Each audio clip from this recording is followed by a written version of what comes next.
ദൈവനാമത്തിന് മഹത്വം ഉണ്ടാകട്ടെ. ദൈവത്തെങ്കിലേക്ക് മടങ്ങി ചെല്ലുവാനുള്ള ഒരവസരമാണ് നമുക്കിപ്പോൾ ഉള്ളത്.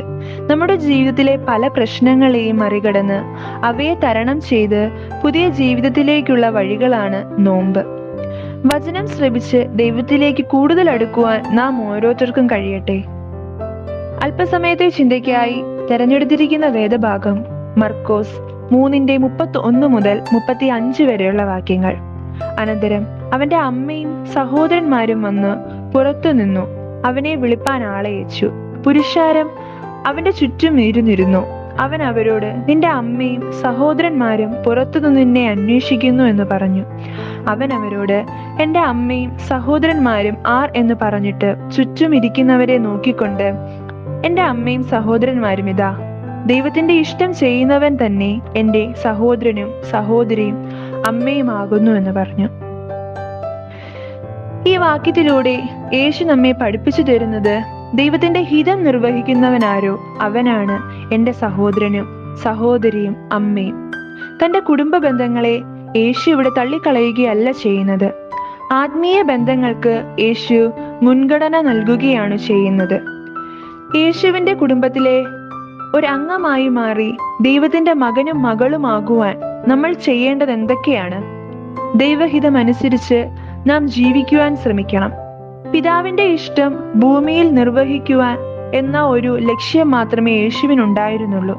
നമ്മുടെ ഹിതത്തെ യേശുവിന്റെ ഹിതത്തോട് അനുരൂപമാക്കി മാറ്റുമ്പോഴാണ് നമ്മുടെ ജീവിത ലക്ഷ്യങ്ങളും നമ്മുടെ പ്രവൃത്തികൾക്ക് അർത്ഥവും ഉണ്ടാകുന്നത്.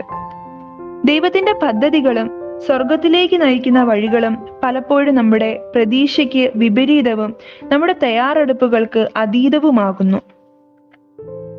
ഇങ്ങനെയുള്ള അവസരങ്ങളിൽ ദൈവത്തോട് മല്ലിടാതെ അവിടുത്തെ വഴികളിലൂടെ നടക്കാൻ വിശ്വാസവും പ്രത്യാശയും സ്നേഹവും നമ്മെ സഹായിക്കുന്നു.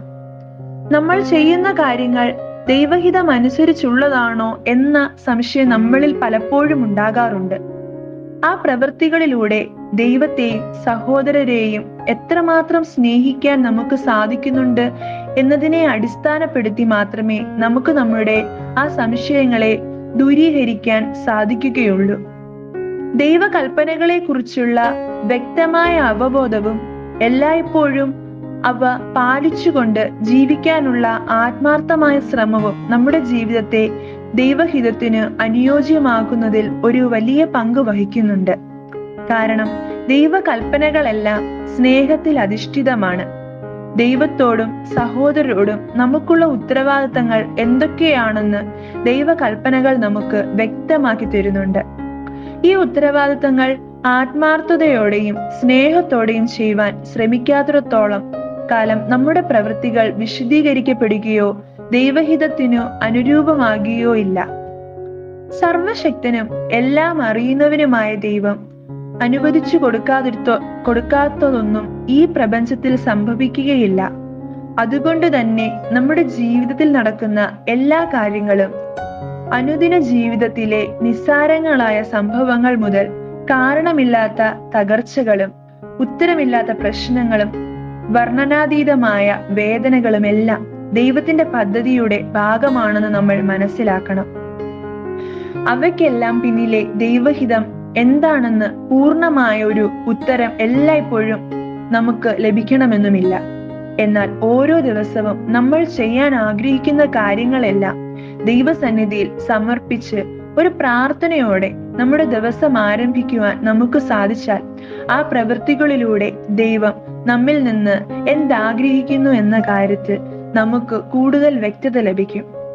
എല്ലായ്പ്പോഴും ദൈവത്തെ വിശ്വസിക്കാനും സ്നേഹിക്കാനും പ്രത്യാശാപൂർവം അവിടുത്തെ കരുണയിൽ ആശ്രയിക്കാനും നമ്മൾ പരിശ്രമിച്ചാൽ നമ്മുടെ ജീവിതത്തിലെ എല്ലാ അവസ്ഥകളെയും സന്തോഷപൂർവ്വം സ്വീകരിച്ച് അവയിലൂടെ ദൈവഹിതം നിറവേറ്റുന്നവരായി നമ്മൾക്ക് മാറുവാൻ നമ്മൾക്ക് ഈ നോമ്പ് കാലഘട്ടത്തിൽ സാധിക്കും.